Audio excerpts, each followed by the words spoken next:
Selamat datang di channel Pemuja Malam. Jangan lupa like, share, and subscribe ya.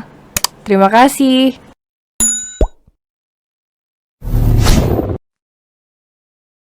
Episode 23, Bibit Orang Ketiga. Di rumah Mama Reni, Adam dan Dikta tidur di kamar sewaktu Dikta kecil dahulu.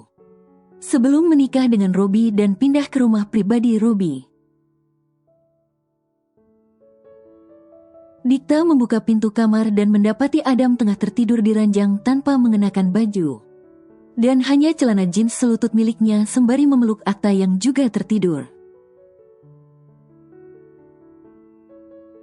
Dikta tersenyum, sebuah pemandangan yang hangat menurutnya, yang membuat Dikta merasa sangat bahagia saat itu. Wajah Adam terlihat lelah, namun ia tampak damai memeluk Akta dalam tidurnya. Mas Adam bangun, sholat Isya yuk. Dikta menggoyangkan bahu Adam dan memaksanya bangun. Adam tidak menggubris sampai Dikta lelah sendiri atas tingkah suaminya itu. Dikta memilih mengambil inisiatif dengan mencabut janggut Adam yang membuat si empunya terbangun. "Kenapa sayang?" tanya Adam yang membuat Dikta menatapnya. "Udah jam 10, Mas belum sholat Isya, sana sholat Isya dulu." Jawab Dikta berdiri dan hendak mengambil baju koko untuk Adam.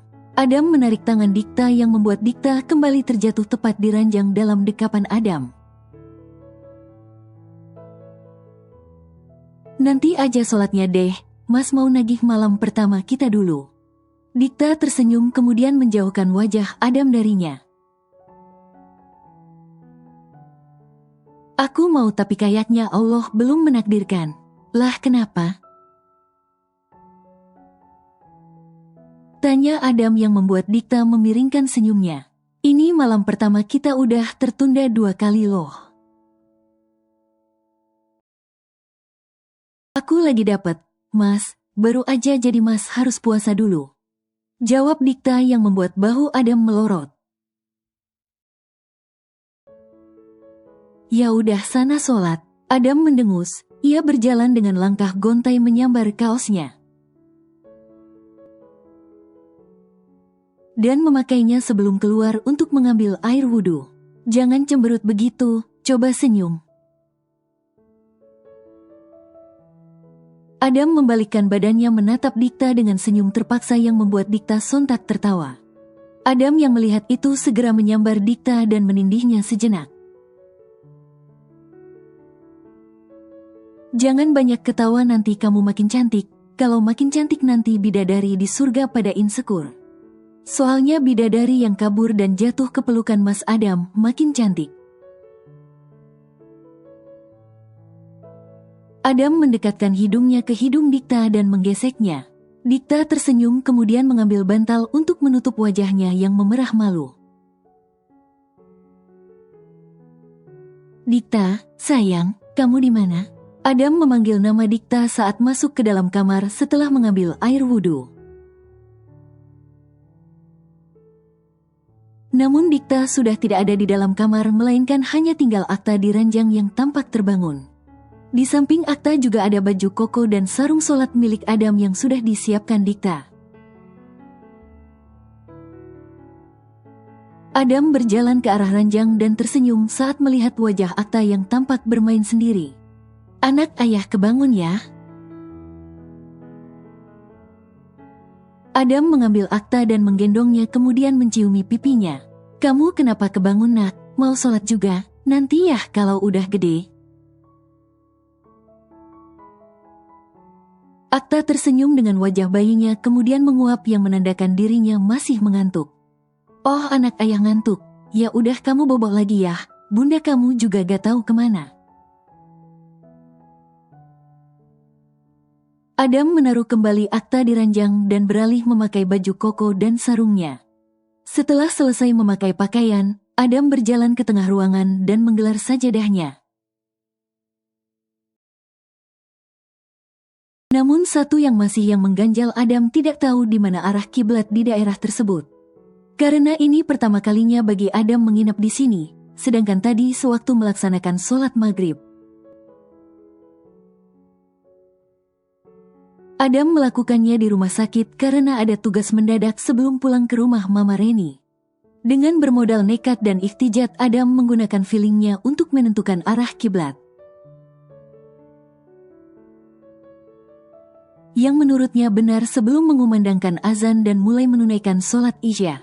Di saat Adam melaksanakan sholat Isya, Dikta masuk ke dalam kamar.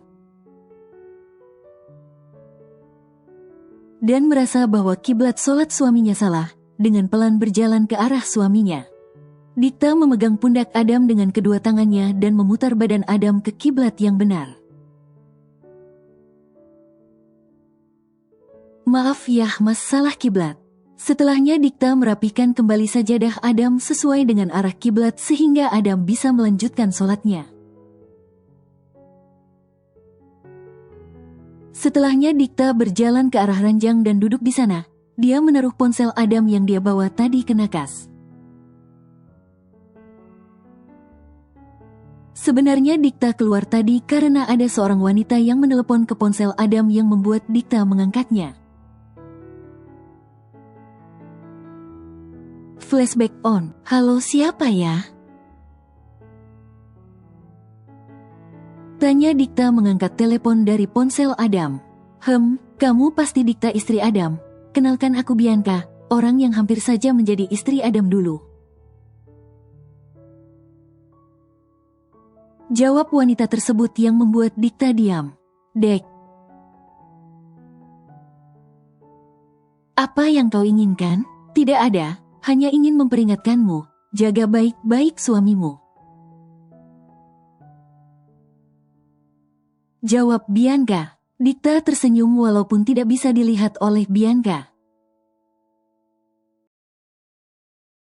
Lakukan saja, kau menantangku, pasti setelah ini kau akan memutus akses nomorku kepada suamimu.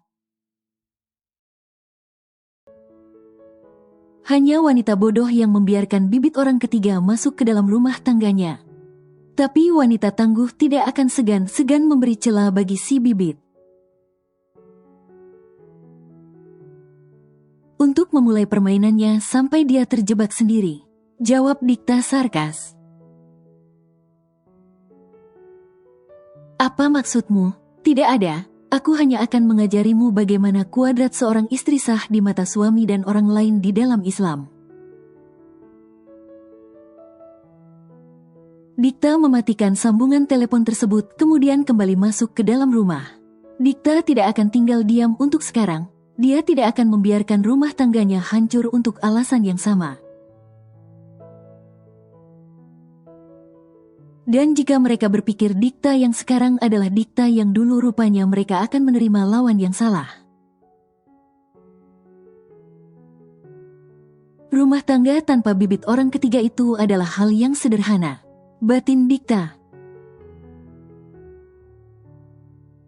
Flashback off. Setelah melakukan sholat, Adam segera membaca doa terakhir. Kemudian berjalan ke arah Dikta dan duduk di sampingnya sembari melepas bajunya. Mas tadi salah kiblat ya? Emang sholatnya agak batal? Tanya Adam duduk di samping Dikta. Dikta tersenyum. Emang tadi mas gak ngecek HP atau keluar dulu gitu, nanya. Adam terkekeh. Mas lupa, kebiasaan. Adam langsung menarik istrinya kemudian menciumi pipinya dan memeluknya erat. Kalau ini mas gak lupa. Apa? Meluk kamu sepanjang tidur mas.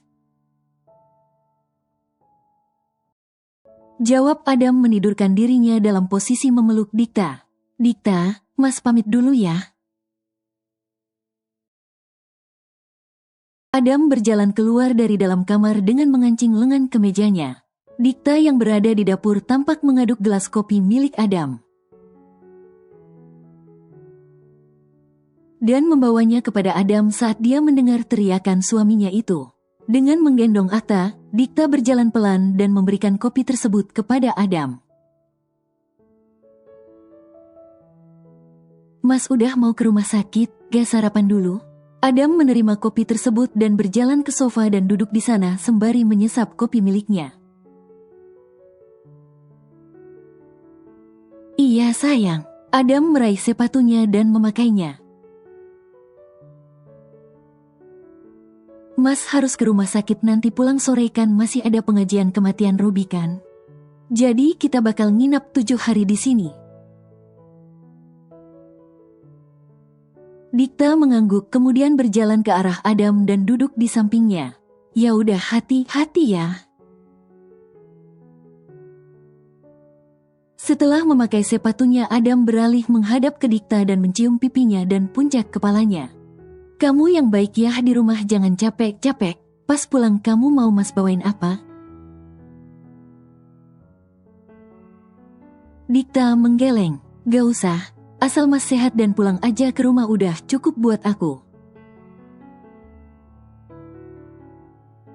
Mas bakal semangat kerja buat pulang dan ketemu kamu sama anak kita ini. Adam mencium pipi Akta dan membuat Akta menguap kecil.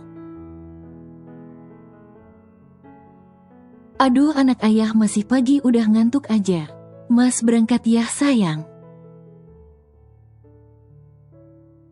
Adam berdiri kemudian menjulurkan tangannya untuk disalami oleh Dikta. Dikta meraih tangan Adam dan menyalaminya. Adam kembali mencium puncak kepala Dikta dan berjalan keluar dari rumah. Di saat Adam hendak keluar dari pintu, Adam berpapasan dengan Sean yang baru pulang mengambil shift malamnya. Baru pulang kakak ipar, capek ya? Suruh pijetin sana sama istri. Lupa belum ada istri. Tanya Adam, yang membuat Sean kesal. Sean menggeplak kepala adik iparnya itu dan membuat Adam mengadu pelan. Baru sehari jadi adik ipar udah ngelunjak Anda, mau saya somasi? Jangan om, saya masih polos om. Gurau Adam berlari menjauhi Sean yang membuat Sean hanya berdiri dengan wajah ditekuk di pintu rumah. Sean berjalan masuk ke dalam rumah dengan wajah kesal. Membuat Dikta yang berada di ruang tamu menanyakan apa yang menimpa kakaknya itu. Kenapa kak? Suami kamu tuh? Jawab Sean berjalan masuk ke dalam kamar mandi membawa tasnya untuk segera membersihkan diri. Dikta hanya mengangkat bahunya kemudian berdiri dan berjalan menuju dapur untuk menemui Aurel. Rel, kamu ada kerjaan gak? Tanya Dikta pada Aurel yang sedang duduk di meja makan sembari zikir pagi menghentikan zikirnya.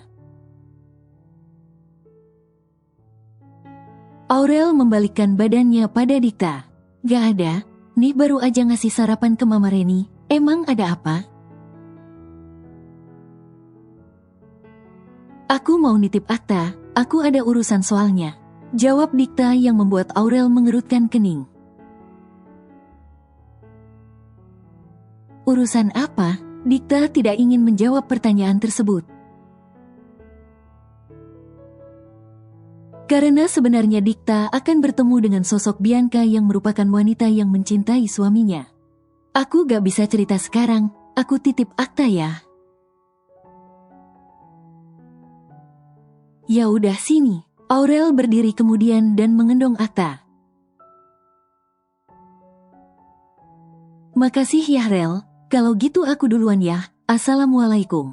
Dikta berjalan meninggalkan Aurel di sana bersama Akta. Tak lama setelah kepergian Dikta, Sean keluar dari kamar mandi dengan memakai kaos singlet dan celana selutut dengan handuk yang mengalung di lehernya. Dikta kemana? Aurel yang melanjutkan zikir paginya kembali menghentikannya dan menatap Sean yang sudah duduk di depannya. Ada urusan tadi kak Sean mau sarapan? Gak usah. Kamu lanjutin aja zikirnya, suara kamu bagus banget, hati kakak jadi adem. Jawab Sean yang membuat Aurel tersipu malu. Kenapa sih, Dek? Kakak perhatiin kamu suka banget zikir. Kakak yang pada dasarnya Islam jadi malu sama kamu yang seorang mualaf. Aku tidak butuh seorang suami yang pengetahuan agamanya luas. Tapi aku butuh suami yang dapat membimbingku ke surga. Karena kalau seorang suami bisa membimbing istrinya ke surga, maka sudah pasti agamanya tinggi. Jawab Aurel menyodorkan gelas kopi yang sudah ia buat kepada Sean. Bersambung.